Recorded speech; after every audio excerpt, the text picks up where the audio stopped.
as we were growing up, many of us were told in verbal and non-verbal ways things that simply were not true about ourselves. And we were not told the things that are true. And then we believe this information. Why would we not? It comes from pretty reliable sources. Our parents, siblings, clergy even, all kinds of people feed us information when we first arrive on this planet. And many of those people were purveyors of false information. Simply not true. So we've been spending each week for the last 3 or 4 weeks, I think 3 weeks, dispelling these false beliefs that we have come to believe about ourselves and opening up to the spiritual truths that we may not have been told. We're telling you now, and we hope you're telling yourself these same things. Last week we explored what I call the mother of all false information. Anybody remember what that was? Worthiness. Huh? Worthiness. Worthiness, thank you. One person was paying attention last week. Worthiness. Well, that's like the underlying root of so much misinformation that we tell ourselves and others tell us. And if you need to listen to that again, it's on YouTube. All the talks have been on YouTube for 16 years, so every one of them are on there. And so, do whatever it takes to get this one, because we have to really deepen into our realization that we are worthy of all the good we could possibly imagine, and then even more. We are worthy beings. And today we're going to explore a piece of false information that we might have lived with for many, many years. Not just thinking it, but knowing it. And a knowing that we were not creative. We are not creative. I'm not creative. That one over there, wow, she's really creative. Beautiful work. I could never do that. I'm just not creative enough. But you know what? That knowing was absolutely, totally, and completely incorrect. It was incorrect. We believe our own information that we tell ourselves.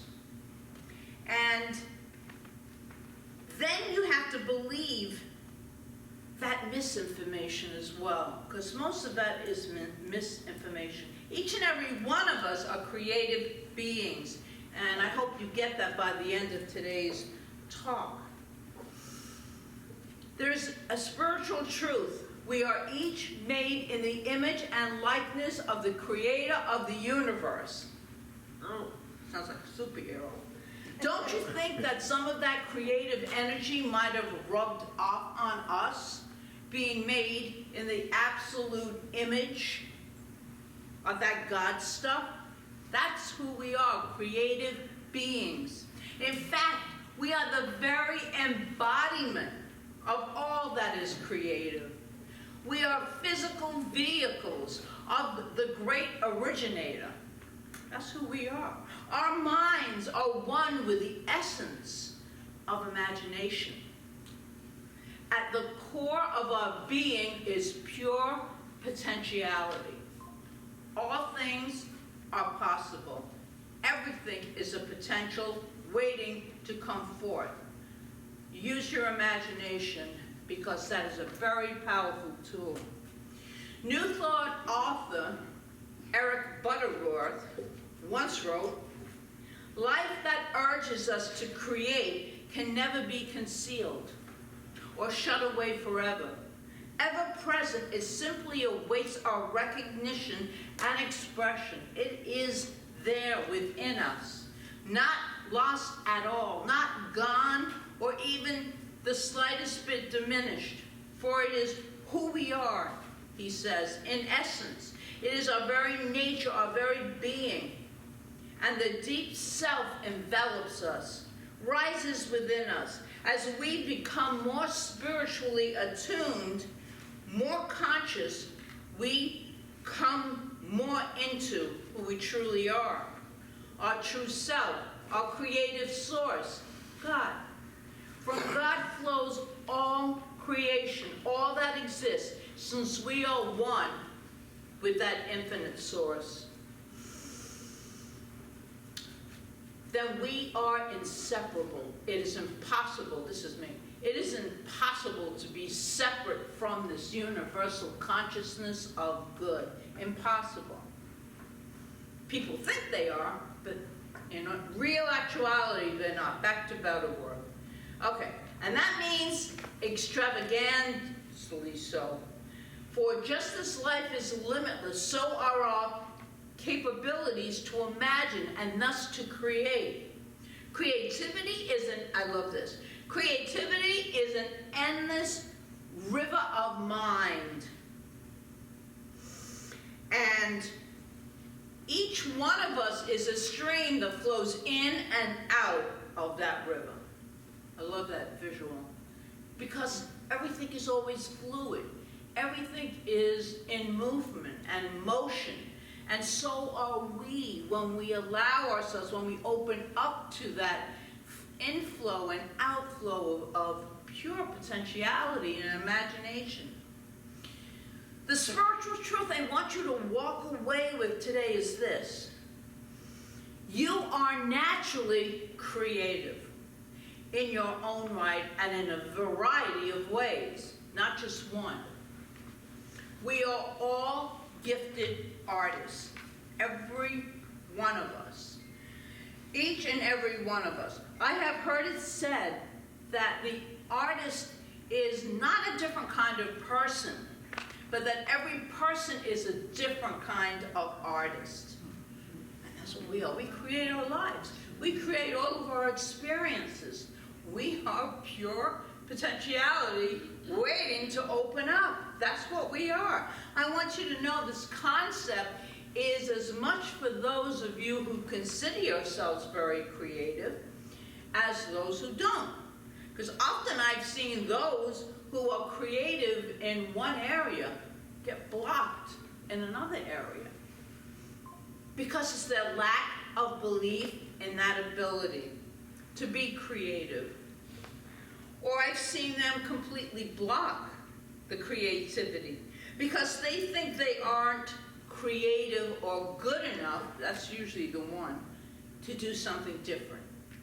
And that brings us to the second part, divine discontent. That's a cool, divine discontent. I want to talk to you for a few moments about a phenomena that happens for all of us. On occasion, our innate creativity, our natural inner desire to express imagination and originality shows up disguised. And it can be so disguised that it is misinterpreted for something completely different from what it really is. It can show up as unhappiness with life, or as frustration with ourselves or with others. It can show up as blocked circumstances and an outer life that seems to not be working. It can show up as that unsettled feeling that something is just feeling wrong. Anyone get that feeling sometimes? No reason, just something feels off, not right. But that's okay. There probably is nothing wrong. It may be just that we are not expressing our creativity to the level of our God-given self-awareness and creativity. We are here to express the uniqueness that we are. That's why we are here, to contribute to that whole, because there is only one. There is no separation, no duality. In fact, in the spiritual vernacular, we call this divine discontent. This thing called divine discontent is really God, the universe, infinite intelligence, just tapping us on the shoulder and saying, excuse me, I want you to be a greater expression of me than you are being right now. Excuse me, but I want you to sprout wings and fly. Excuse me, but I want you to be a more powerful co-creator with me. Excuse me, I want you to express those unique talents and gifts that you have hidden within you. There is so much more that we have. I'm so excited to realize that, to express and to uncover in our lives. We're just endless, limitless. There's potentiality waiting to come forth. So underneath divine discontent is the divine urge to have a new imaginative way to look at something, to express ourselves with. It's all about expression. Ernest Holmes writes in Science of Mind, there is an urge to express life in all people, and this urge, operating through the channels of creative mind, looses energy into action and compels the individual to do something. Back of all desire is the impulse to express our own divinity. Or how about this? This is from a New Thought writer. Not only is discontent an outstanding characteristic of human nature, but it is a sacred obligation on the part of every single seeker of the truth. Divine discontentment is the impetus for our healing, for our wholeness, for our transformation. We want to live in this world awake and aware. That's my mission, and I know it's many of your missions too.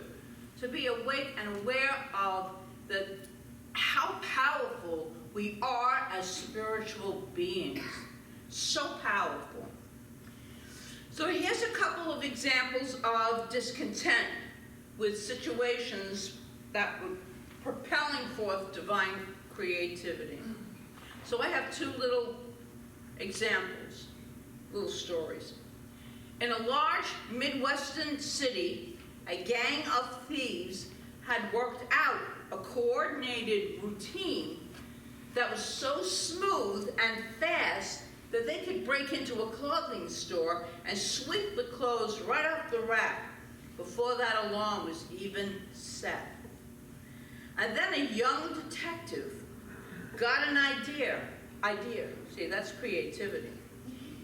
He asked all the clothing merchants to turn one hanger in one direction towards the wall and turn the other one and one facing the room, each and every piece of clothing. They did that. And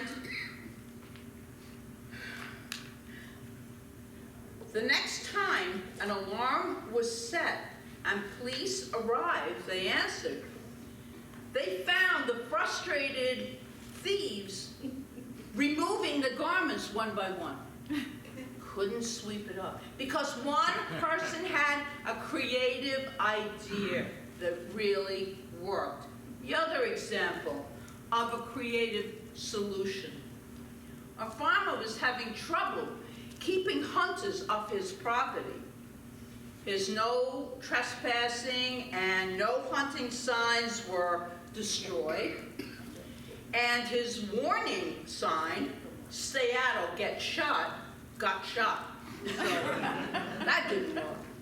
Finally, a little creative thinking produced results. The farmer posted on the property a sign that said rattlesnake sanctuary. Never was bothered again. Never. See how creative we are?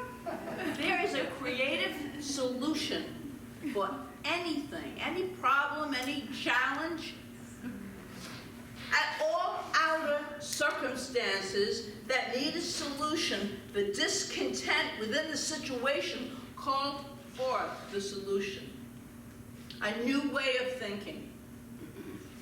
Many people mistakenly think that creativity is only found in artists and poets and composers.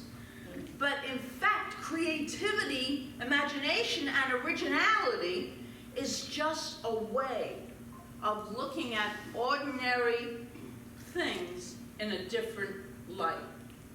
Every day you can bring, every day, each and every one of us can bring into our experiences imagination, originality. It is just a way of looking at everything and doing things a little differently. I invite you to realize and accept that you are meant to live creatively. And I ask you, how is your longing to express your own divinity manifesting itself in your life? If you think about that, we don't think about these kinds of things. Remember, your divine discontent is really God tapping you on the shoulder and saying, excuse me, like pay attention. Don't walk through life sleepwalking. And excuse me, let's join in this divine dance of life. Come out of that greater expression of me, greater than you are right now. And oh, by the way, I'm here with you. I'm closer than your hands and feet. I am within you. I walk as you. I walk as you. It's so wonderful and reassuring to know that I'm walking as this powerful, creative being all of the time. When I remember, of course. That's the trick, to remember. We're going to have a demonstration of it. We're going to try this right now in this room. And the camera will be turned off because it didn't seem to go in. You asked me a good question.